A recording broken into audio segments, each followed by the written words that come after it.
Të nderuar shikues, përshëndetje, mirë se keni ardhur tek Shqiptarët pa kufi, ku ne takohemi çdo javë me njëri tjetrin, por gjithashtu në fokus të emisionit kemi emigrantët tan, diasporën tonë të mrekullueshme. Dhe sot do të kemi kënaqësinë së bashku me ne të jenë 3 zonja të nderuara, të cilat jo vetëm janë integruar dhe punojnë dënsisht në shtetin ku ato jetojnë, pra dhe pikërisht bëhet fjalë për Italinë, por gjithashtu janë aktiviste të zonja, bëjnë përpjekjet maksimale që ato të japin kontributin e tyre që shqiptarët të ndihen bashkë atje ku janë, gjithashtu të ruajnë lidhjet me rrënjën, me vendin e tyre, por bëjnë gjithashtu përpjekje maksimale që ato të përçojnë tek brezi i ri dashurinë për vendin, për traditat, për kulturën, por sidomos për gjuhën tonë të bukur shqipe. Dhe kam kënaqësinë së bashku me ne sonte të jetë zonja Madiana Nuredini, zëvendës presidente e shoqatës Emigrantët pa kufi, zonja Elona Preza, aktiviste, gjithashtu edhe mësuese, si dhe zonjën Henerieta Haxhi, aktiviste dhe kjo edhe mësuese. Kënaqësi që ju kam të trejave, përshëndetje. Përshëndetje juve. Faleminderit që keni ardhur. E filloj me zonjën Madiana, përshëndetje. Përshëndetje Albana, përshëndetje gjithë shqiptarëve kudo që ndodhen. Kënaqësi që ju kemi këtu, juve 3 zonja të nderuara, siç e thash edhe para pak, ju bëni përpjekjet maksimale që të ruani lidhjet midis njëri tjetrit, por edhe me rrënjët, me vendin am. Keni një shoqatë e cila quhet Emigrantët pa kufi. Po, e vërtet, edhe emisioni juaj quhet Shqiptarët pa kufi. Është një koincidencë shumë e bukur kjo. Është koincidencë me të vërtet interesante. Po, edhe shoqata jonë quhet Emigrantët pa kufi, sepse dhe kemi dashur si aktivistë dhe si promotor të kësaj shoqates të hiqem çdo lloj kufie shoqatës sonë, të gjitha kufinë territorial, profesional, fetar, kulturor apo origjine. Në shoqatën tonë janë të mirëpritur të gjithë, janë të mirëpritur sigurisht janë gjithë shqiptarët pa dallim krahine besimi fetar, por janë të mirëpritur të gjithë të huaj që jetojnë e punojnë në Itali. Ne kemi edhe një nga fondatorët, një nga themeluesit e shoqatës tonë që është italian. Kemi edhe shumë miqë shok të tjerë të komuniteteve të ndryshme. Një bashkëpunim shumë i bukur që mban fort jo vetëm lidhjet midis shqiptarëve, por midis gjithë komuniteteve. Po, e vërtet, kjo është një nga objektivat tona dhe këtu në Padova, për fat të mirë ja kemi arritur. Dhe kjo është një gjë shumë e mirë. A ndjenit lidhur shqiptarët atje me njëri tjetrin? A funksiononi mirë, pra a jeni bashkë në çdo problematik, por edhe në të mira dhe në gëzime dhe në hidhërimet e njëri tjetrit? Një nga motivet ishte e krijimit të kësaj shoqate ishte pikërisht kjo, për të bërë bashkë. Edhe kur bëhemi bashkë, me të vërtet kemi më shumë zë dhe kemi edhe më shumë forcë. Dhe falë kësaj shoqate që të them të drejtën nga 2024 që kur e kemi themeluar në Padova, komuniteti shqiptar ka marrë më shumë forcë dhe ka më shumë zë. I duket në fakt sikur ata janë në vendin e tyre, teksa bëhen bashkë, derisa diskutojnë me njëri tjetrin, teksa zgjidhin problematikat e njëri tjetrit. Po, është vërtet, teksa zgjidhin problematika, sepse një edhe nga objektivat tona janë pikërisht zgjidhja e problematikave të ndryshme të shqiptarëve. Ne për fat të mirë kemi në shoqatën tonë, të cilët nuk ndodhen, sot kemi presidentin Gentian Oda, i cili është një sindakalist, merret me të drejtën me previdencën sociale, edhe jep këshilla, bën konsulta të ndryshme në të drejtën e pensionit, në të drejtën e punës. Unë jam vetë këshilltare për të drejtën e emigrimit edhe të punës, gjithashtu punojmë në sindikata të ndryshme. Prandaj edhe profesionin ton e vëmë në shërbim të tjerëve. Edhe Elona edhe Elena kanë edhe ato hapësirat e tyre, bëjnë guida turistika, janë edukatore, mësuese, aktiviste. Prandaj secili nga ne sjell përvojën e vet në shoqat. Unë e thash edhe në kryet herës, në fakt ju jeni të mirë integruar atje në Itali ku jetoni, por bëni gjithë këto detyrat dhe keni gjithë këto misione, në fakt të cilat i realizoni më së miri. Kemi edhe 2 koleget ose bashkëpunëtore tuaja, kemi zonjën Elona dhe zonjën Henerieta, të cilat gjithashtu japin kontributin e tyre në fakt në një fushë që neve na dhëm shumë të gjithëve. Është ruajtja identitetit e vlerave tona dhe gjuhës tek fëmijët tanë. Pra të përçojmë atë çka është më e mira jona tek fëmijët, tek brezi i ri. Besoj që të dyja zonjat janë gati. Zonja Elona. Po, përshëndetje, unë jam Elona, si kur tha dhe Madiana, shoqata jonë që është themeluar të themi me letra, me firma, me gjithë dokumentet që duhet në shoqatet të formuar, është formuar në 2024, po si ide në tavolinë të themi në sirtarin tonë, kjo ka kohë, që mes neve kërkojshim, pinim kafe kështu dhe kishim gjithmonë çfarë mund të bëjmë më shumë ne për fëmijë që po rriten këtu. Ne jemi të integruar sepse unë personalisht jam që në vitet 2000 emigruar në Itali. Elena është që në vitet 90, ajo është lider, është patriote e emigracionit. E Madiana pak a shumë të njëjtën periudhë me mua ka emigruar. E kuptoj. Kështu lindi këtë shtyra, sepse kishte në rrethin të Padovës ishte një shkollë shqipe, kurse në Padova qytet nuk ishte një shkollë e tillë. Edhe për t'ju ardhur në ndihmë edhe prindve që cilët se gjithë këtu kemi jetë përditshme, punën, familjen, aktivitete ndryshme personale, edhe për të qenë edhe më afër, sepse komuniteti më i koncentruar, më i madh ndodhet në Padova. Edhe kështu vendosim që ta hapnim edhe shkollën shqipe, post të tjerave. E qartë, u prit mirë nga komuniteti, nga prindrit, nga gjyshrit, po sidomos nga fëmijët. E kanë me dëshirë të mësojnë gjuhën e tyre? Po, do të thoja që entuziazmi më i madh është i fëmijëve, dhe ne kemi ngel të mahnitur nga dëshira që ata kanë, shumë nga ata ne fillum si çdo fillim që fillon me alfabetin e parë shqip, shumë nga fëmijët e dinin mirë të përkryjnë alfabetin, apo se kanë lindë janë ishte shumë emocionuese për ne. Edhe ai vrulli që kemi për ta arritur, për t'i dhënë hapësirë kësaj dëshire që ne kemi ngrit, na jep një shpërblim duke pa fëmijë, domethënë se sa të interesuar, sa me qejf, sa me dëshirë, jo vetëm për gjuhën shqipe, por edhe për kulturën, për zakonet, për veshjet, për vallet tona, për byrekun. Për çdo gjë që është shqiptare, po. Që është shqiptare. Zoja Nerita, do doja t'ju përfshija dhe ju dhe ju lutem mos prisni që t'ju trasun, përfshihuni vetë në këtë bashkëbisedim, sepse ndihemi shumë mirë me njëra tjetrën. Okej. Shkollën shqipe e hapëm në nëntor të 2025-ës, edhe si hera e parë në shkollë në Padova, siç e tha dhe Lona pak më përpara që ishte një në rrethinat e Padovës, po kjo ishte e para në qytetin e Padovës. Fëmijët janë shumë entuziastë edhe prindrit. Ne kemi jo vetëm fëmijë shqiptar, por edhe shqiptar të Kosovës që vinë të shkolla jonë, të Maqedonisë, të Kosovës, edhe janë shumë, edhe pse janë akoma të vegjël, janë shumë krenar për emrin që mban shqiptar. Flasim për fëmijët të cilët shumica janë lindur dhe arritur atje tashmë, sepse prej gati 2 brezash janë lindur dhe arritur atje. Të gjithë fëmijët që janë tek shkolla jonë janë të gjithë të lindur në Itali. Ne filluam me 20 nxënës. Po. Ishte një numër goxha i konsiderueshëm sepse hera e parë, eksperjenca e parë. Shpërndam edhe certifikatat të nxënësve që marrin pjesë në shkollë. Shumë të kënaqur, edhe e mbyllëm ditën e fundit të shkollës me fjalët e bukura të gjuhës shqipe dhe vargjet e Naimit, ti Shqipëri më jep nder, më jep emrin shqiptar, që ata e thanë me një kënaqësi shumë të madhe, edhe për mua, Lejlonën edhe Madianën ishte një emocion vërtet shumë i madh.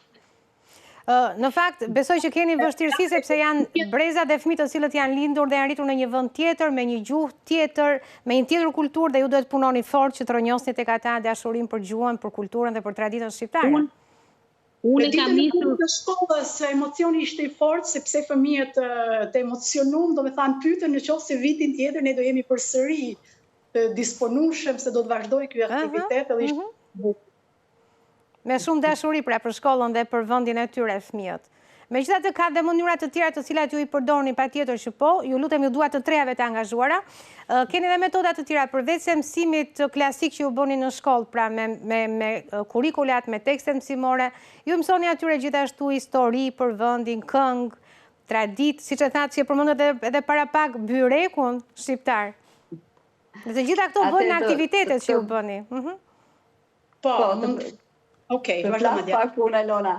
Atëherë për sa i përket shkollës, në shkollën tonë vetëm 1 orë bëhet mësim, Dhe atë që donim të transmetonim ishim ajo që donte Elona të transmetonte ishte atë dhe dashuria dhe është pjesa e saj. Po. Ne kemi edhe mësuese Briketën, ajo që jep mësimin, që është mësuese që sot nuk mundesh të ishte me ne dhe që e përshëndesim.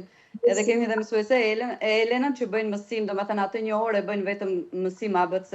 Kurse për të tjerë, për sa i përket atë dashurisë kemi Elonën. Kurse për këngët e vallet jam vetë I keni ndarë detyrat. I kemi ndarë detyrat në bazë të asaj që mundemi, në bazë të asaj që dim. Kur për shumë mëra nuk ka mundësie të vëndëson direkt tjetra. Po pa tjetër që po. Kjo është koordinim shumë e mirë i punëve që ju bëni, pra ndarje së mirë të punëve që bëni. Po. Unë besoj edhe që vallja edhe tradita ndihmon shumë. Ne kemi pasur në fillim fëmijë që nuk dinin të hap, domethënë të bënin një hap. Ose fëmijë që vinin nga treva të ndryshme të Shqipërisë, nga veriu që nuk kërcenin dot vallën e jugut, ose nga jugu që nuk dinin të kërcenin vallën e Tropojës. Dhe kjo është me të vërtet mrekulli. Është shumë e bukur është në fakt. Megjithatë ju sa i përket të transmetimit të kulturave, ajo që doje dijem, është se ne kemi arritur në mënyrat tona me unë dua të falenderoj shumë vjerën time, e cila në mënyrë të padushme është pjesë e asaj që u dua t'ju transmetoj kalamajve, atë dashurin, kulturën, uzancat tona. Gjyshet dhe gjyshrit janë një pjesë e jashtëzakonshme e ruajtjes traditës dhe kulturës dhe e gjuhës. Absolutisht që kanë një vlerë të paçmuar. Po, edhe se ata jetojnë në Shqipëri, vjera ime, domethënë për një vit ka arritë të më sjellë Djepin, Dybekun, Saqin, të gjitha ato pjesë që bajnë pjesë të kulturës shqiptarëve. Kur i shikojnë fëmijët, kur ja tregoni fëmijëve si ndjen ata, i kuptojnë? Si e lidhin historinë me? Janë shumë kurioz, nuk e kuptojnë, bajnë pyetje të ndryshme. Është shumë e bukur, shumë e bukur gjë. Kemi arritë, kemi mbush garazhin e Madianës me kemi basi tip muzeu. E keni bërë një muzeum, shumë e bukur. Po. Gjithashtu edhe rrobat. Kemi arritë një pjesë të mirë të kostumeve tona popullore ti kemi në koleksionin ton. Në të krajinave kemi xhubletën që ka Elona, kemi veshjen e Mirditës, kemi veshjen e Tropojës, kemi veshjen Gjirokastrite, sepse unë krenare jam libohovite. Jeni nga gjithë Shqipëria aty të mbledhur e ku ka më mirë. Ne tani që jemi këtu, kemi atë qeshtim ndonjëherë me bëjmë shaka, jemi trekënd që i Bermudës, një nga Pogradeci, një nga Veriu dhe një nga Jugu. Gjithë Shqipëria nuk e tash më kot, është shumë bukur në fakt. Megjithatë fëmijët, a ndjehen mirë kur i veshin këto kostume kombëtare dhe kur kërcejnë apo kur këndojnë të veshur me to? Shumë të lumtur. Ne kishim natën tjetër, 2 net përpara një festë të gjitha komuniteteve këtu në Padova, se ne jemi aktiv në komunitetet e tjera, marrim pjesë në gjitha festat e komuniteteve të tjera dhe Padova mund të them se është me të vërtet një qytet i mrekullueshëm për këtë, sepse komunitetet bashkëpunojnë shumë me njëra tjetrën, kulturat tona, vallet tona. Edhe erdhën fëmijët sepse e dinin që ishin kostumet popullore në atë festë. Nënat kostumet popullore edhe byreku, të gjitha bashkë. E mbushura dhe shumë gjëra të tjera shqiptare që ne servitëm atë ditë. Para 2 netëve bilendoi një fëmijë i vogël, kishte rreth 2 vjeç. Vërtet vajza 2 vjeç kështu, ishte një kaçurrel i bukur, ishte teatri italian dhe nëna ishte nga Kavaja. I vun plisin në kokë, i vun flamurin rreth shapës, edhe thash gjetëm një pedhazg. Ishte një gjësi shumë të bukur, po dhe lumturia e tij sa ishte vetëm 2 vjeç, po u përfshi në emocionet tona, sa i bukur, gjetëm një pedhazg dhe ishte shumë i përfshirë edhe ai në emocionet. Kërcej të gagzi. Albana mund të ndërhyj edhe pak për sa i përket emocioneve. Mua po pëlqen shumë ky interaktiviteti juaj, në fakt është jashtëzakonshëm, mundoni të flisni të gjitha sepse keni shumë për të dhënë dhe më pëlqen, vazhdoni. Po, për sa i përket natës së dieshme, neve kur kemi marrë fjalën, kemi prezantuar 3 vallet e ndryshme nga 3 krajina të ndryshme të Shqipërisë. Edhe ajo që neve në çdo festë që marrim pjesë, ajo që na bën më shumë krenar është fakti që sa herë fillon vjet në sfond muzika shqiptare, nuk e di se nga dalin, po dalin shqiptarët kudo dhe kapen në valle. Në fillim ishin vetëm shqiptar, tani në vallet tona kanë filluar, të paktën në Padova kapen të gjithë. Domethënë e njohin muzikën shqiptare, e din, edhe pse nuk i din hapat, një gocë di nga Moldavia ose Romania, ishte pak a shumë sa është si e jona, prandaj po futem. U futën nga Filipinet, nga Afrika. Arti dhe kultura gjithmonë bën bashk mbledh, ka një mision shumë të bukur. Është që nuk duam që kulturën ta kemi tonën, ta mbyllim, ta mbajmë vetëm ne. Ne duam që kultura jonë të përhapet kudo. Dhe mundohemi me këto aktivitete që t'ja arrim. A janë të shpeshta aktivitetet që ju organizoni? Shumë të shpeshta. Me zi prej ta marrë fjallën, pëlqen shumë kjo. Ose na jem, o thuaj o ti, se për ndryshen e nuk pushojmë. Jo, jeni shumë bukur në këtë mirë organizim tuaj, po, vazhdoni. Edhe sfilata që bëjmë ne janë shumë të bukura, me kostume tradicionale shqiptare. Edhe atje përfshihen dhe komunitetet e tjera. Besoj që kostumet tona ishtë të bukur lëmë për shtypje tek italianët, po dhe të huajt e tjerë që janë aty. Edhe shumë shoqet tona italiane, sidomos shoqet e Ilonës, duan si ti veshin kostumet tona. Edhe shoqet e madhëzit. Edhe francezja, po. Vjet në 15 qershor ne organizuam një event ku do të prezantonim rrobat kombëtare tona. Kryesin e kishte Gjubleta, duke qenë se Gjubleta është në UNESCO. Modelja e Gjubletës, Gjubleta faktikisht është e imja, unë e kam të trashëguar. E keni të familjes tuaj, po. Por ja kemi marrë pronësinë e Gjubletës, sepse Gjubleta tani në Padova vishet nga një pogradecare. Megjithatë është brenda Shqipërisë është prapë. Ne të jugut e kemi, ishte dashuri, veshja e Gjubletës për mua ishte dashuri me veshje të parë. Që kështu, nuk është se nuk dua, po nuk e la unë, është Gjubleta që nuk më le mua. Një shqiptare ja ka dhuruar një shqiptare e tjetër, kështu që jemi në rregull. Jo, por ajo turizuar duar. Ishte aq dashuri veshja e Madianës me Gjubletën dhe Gjubleta me Madianën, sa i thurem edhe një poezi.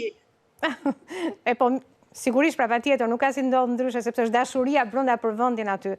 Edhe Gjubleta patjetër që ta ndjek të lloj dashurie që u i jepni asaj. Dua të falenderoj zonjën Rita Shkurtaj, e cila e di që ajo është një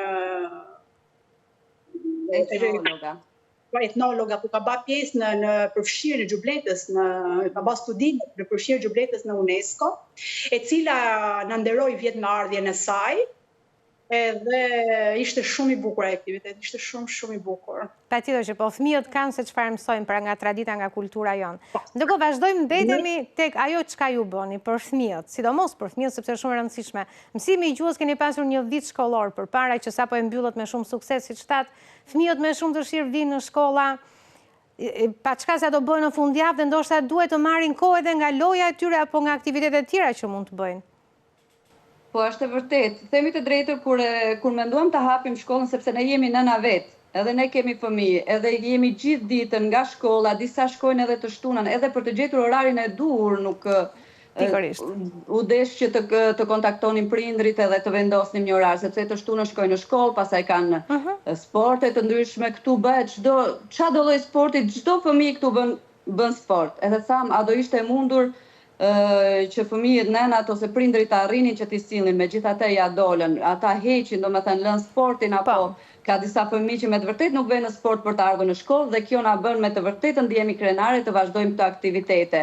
Për sa i përket edhe një aktiviteti shumë të rëndësishëm që kemi bërë, që kemi përfshirë edhe fëmijët tanë, biles Giulia, që është vajza e Elonës, vitin tjetër do të bëhet kopertin me veshjen e Mirditës, sepse kemi fituar një çmim fotografik në sallonin e librit në Torino, duke quar fotografinë e Giulias, që është vetëm sa është Elona 14 vjeç, e veshur 13, e veshur me veshjen mirditore. Një përfaqësim shumë i bukur.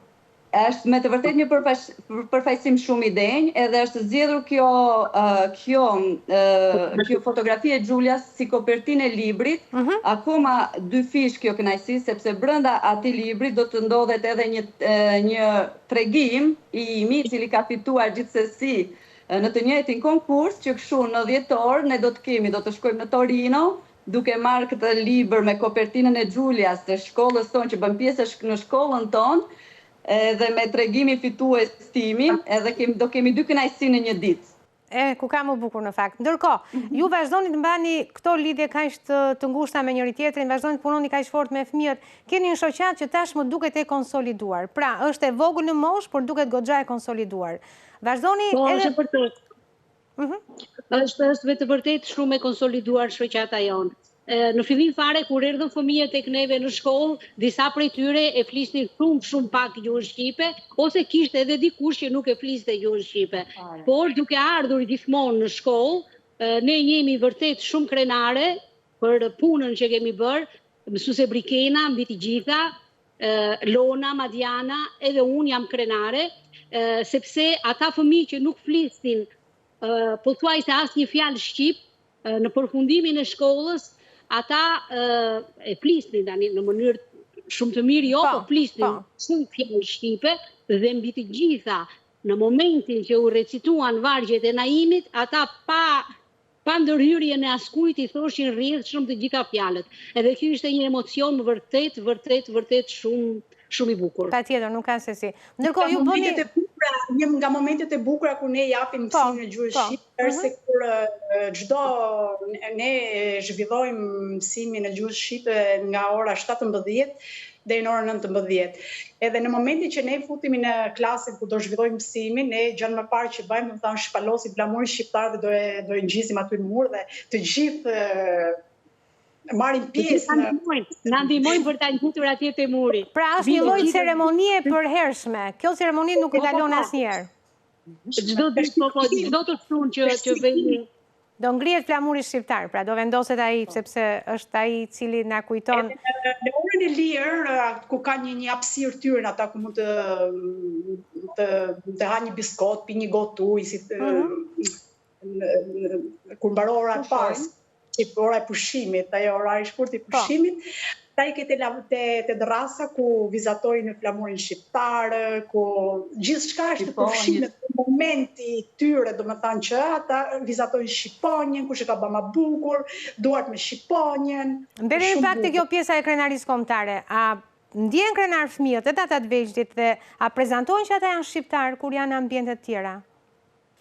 Atëherë unë mund sepse ka nga ata, po ka nga ata që nuk e kanë shumë atë perceptimin e çfarë do të thotë që ti je shqiptar. Ndoshta duke u rritur e kuptojnë sepse ka dhe fëmijë të vegjël. Po, edhe ne kemi 2 prind aty që kanë sjellë 2 gocat e tyre aty. Edhe kur i themi që vinë për t'i marrë fëmijët, që ju themi shkoj shumë bukur, janë shumë angazhuar, ka shumë dëshirë, shiko se ka bë alfabetin e ka shkruajt vetë, kanë filluar me ndrojtje. Edhe thotë se nganjëherë kanë pas ndrojtje te shkollat e përditshme që ata frekuentojnë jetën e përditshme, të thonë që janë shqiptar ose edhe indiferent ndaj gjës, edhe kurse ne punojmë fort që ata domethënë të ndjejnë krenar, edhe ta shprehin, ta thonë, t'ju tregojnë që po patjetër. Ndërkohë, ju bëni një punë shumë të mirë në fakt dhe është e lavdrueshme kjo punë që ju bëni, por a mendoni që mund të mbetet vetëm tek ju gjoja? Duhet punuar fort edhe me prindrit, sepse edhe në shtëpi fëmijëve u duhet folur shqip, u duhet treguar her pas here për vendin e tyre. Punoni me prindrit?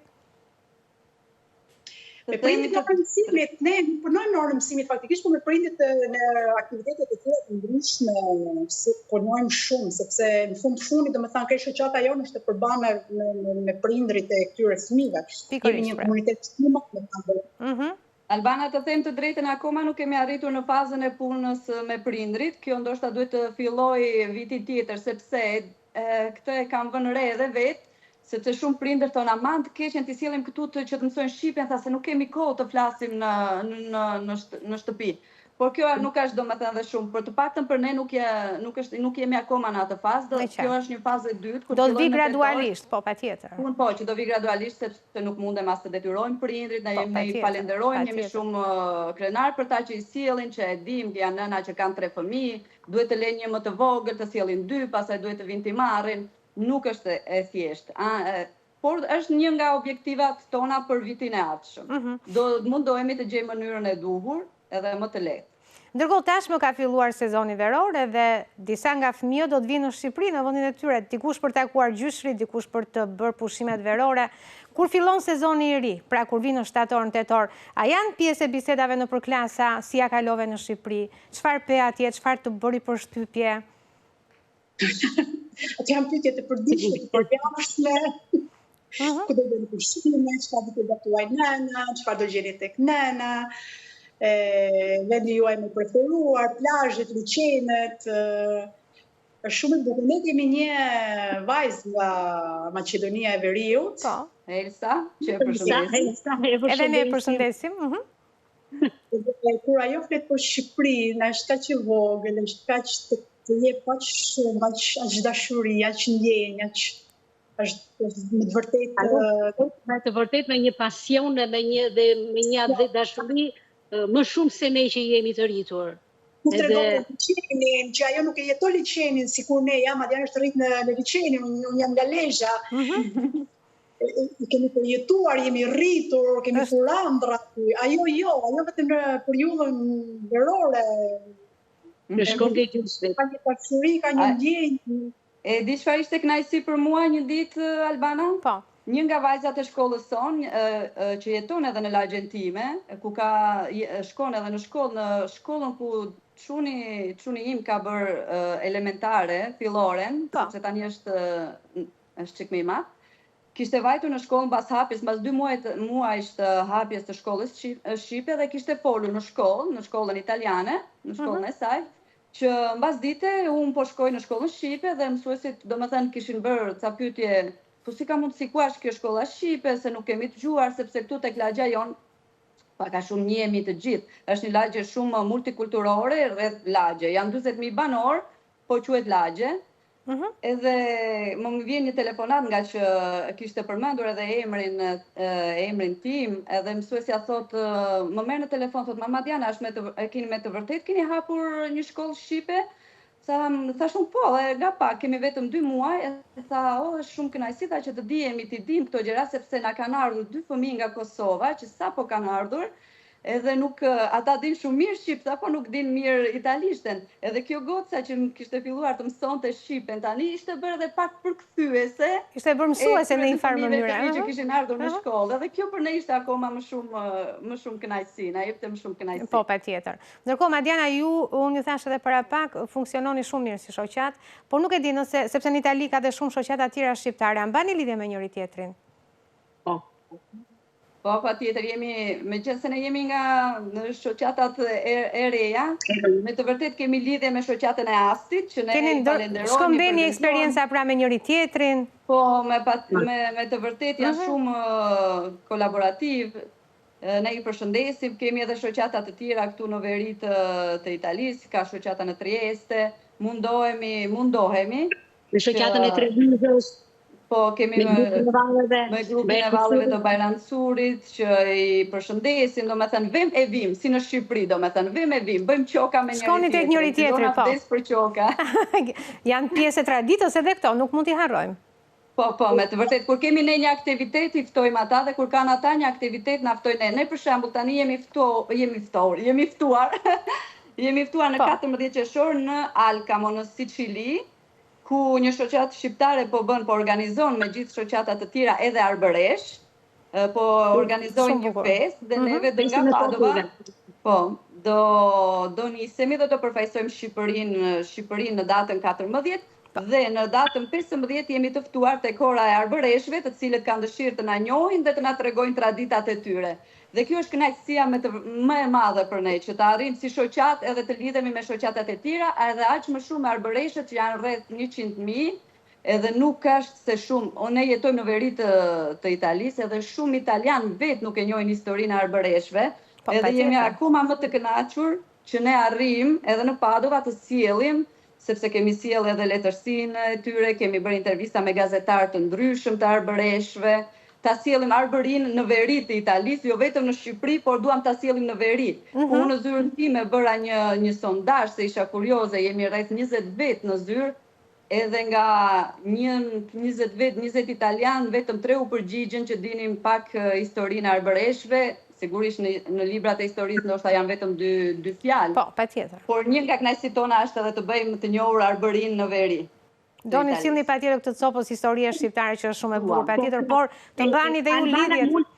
Po. Mund të them një diçka që ndodhi para një jave midis meje dhe Elonës. Direkt sa mbaruam, para 2 javë, më fal, direkt sa mbaruam mësimin tek shkolla shqipe, po ne e bëjmë mësimin te Casa di Quartiere Arcella, që bëjnë edhe italianët shumë aktivitete të ndryshme, edhe komunitetet e tjera, po sidomos italianët. Edhe vjen një zonjë na fton edhe thot kur të mbaroni mësimin, thot, mund të zbrisni poshto sepse janë në vallet tradicionale të Puljas.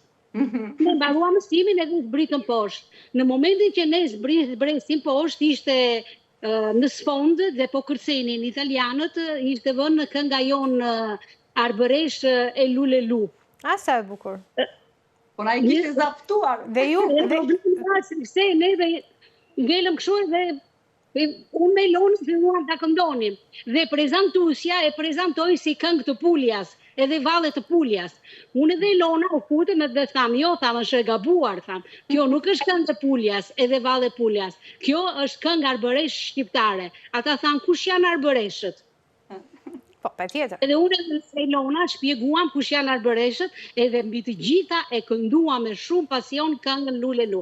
Ata ngelën shumë të habitur, edhe atje e besuan, kur ne kënduam çdo fjalë të kësaj këngë, edhe vallëzuam sigurisht. Edhe kjo është një sa bukur i lidh tradita dhe kultura e popujt. Me të vërtetë. Është shumë emocionuese në fakt kur popujt bëhen bashkë në kulturë, në traditë, në shumë gjëra. Duke u kthyer te bashkëpunimi mes shoqatave nuk është vetëm ai artistik, por është edhe ai bashkëpunim lidhja mësuesve në Itali, ku ne kemi një grup WhatsApp dhe jemi të gjitha nuk mund ta them dot, por jemi shumë mësues që kemi një grup WhatsAppit ku komunikojmë, shprehim. Shkëmbeni eksperiencat aty. Eksperiencat tona po. Pyesni ndoshta për problematika që dalin dhe merrni mend nga njëra tjetra. Për të gjitha, por bashkëpunimi mes shqiptarëve është në të gjitha sferat, në të gjitha anët.